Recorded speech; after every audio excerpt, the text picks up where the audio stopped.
Wow, Fiona Wylde, I know how much this means for you, but talk me through it. Becoming a world champion here, what does it mean? I don't think it's entirely sunk in yet. It's absolutely spectacular.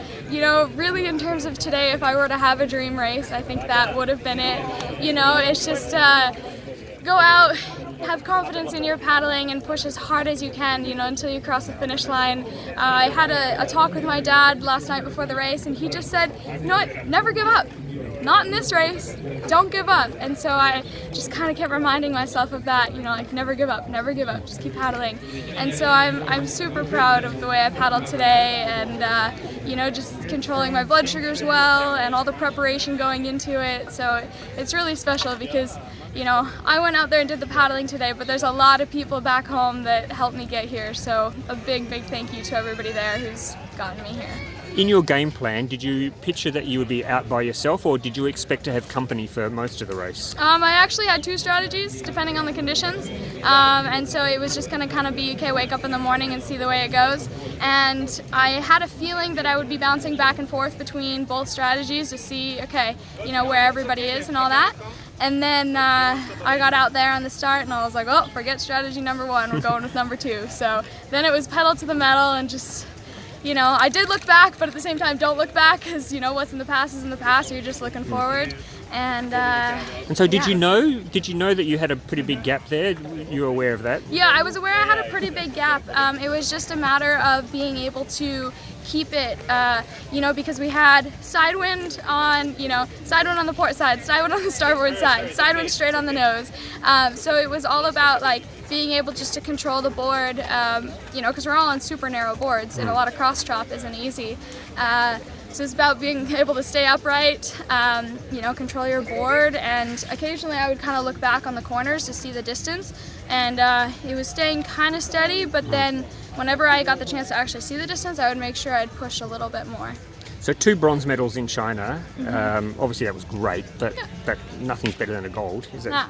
No, it's incredible. You know, it's kind of funny because going into China, you know, I paddled well in China, but I really had like zero recovery preparation going into China. I was just, at that point in my career, I was just going like event. So I think I had like 5 weekends of racing even before China. And this year I was like, no, I do not want to do that. I want to come into this event fresh. And so I came to Balatonfured 2 weeks early actually, and I spent every day going for a paddle and going for a run. And you've been sightseeing? I know you've been sightseeing as well. Or you've a little bit. I gave myself one day. So I had one afternoon where I could go and check out the beautiful town over there. But yeah, I just wanted to be as prepared as I could coming into the event, and you know what? It shows.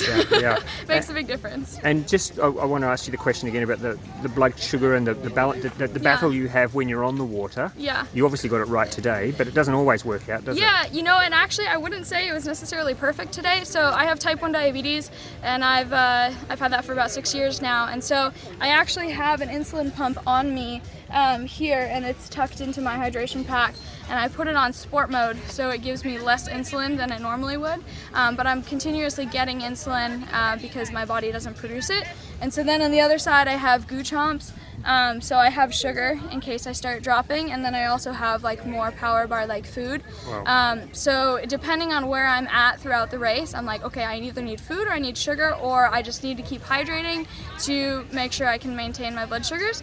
So it was actually, today was a mix of everything. Some races you can go out and just drink water and you're fine. Today I started pretty level, and then I went up with adrenaline, so then it was all about water, and then I kind of was coming down, so then it was about having some like proper food, and then I was really dropping, so then it was about sugar, and then water when I came back up. So you have so much more to think about than most other athletes when you're that's in a how race. it goes. Yeah. But you know what, like we all have our challenges. Everybody has challenges when you go out there, and so it's just about learning how to manage them and not getting down about it, and like I said, never give up. Well, you certainly didn't give up today. It was so impressive, Fiona. We're so excited to have you finally as a world champion. Maybe you'll have another one this weekend yet. Who knows? I'll do my best. Well done. Congratulations, Fiona. Thank you so much.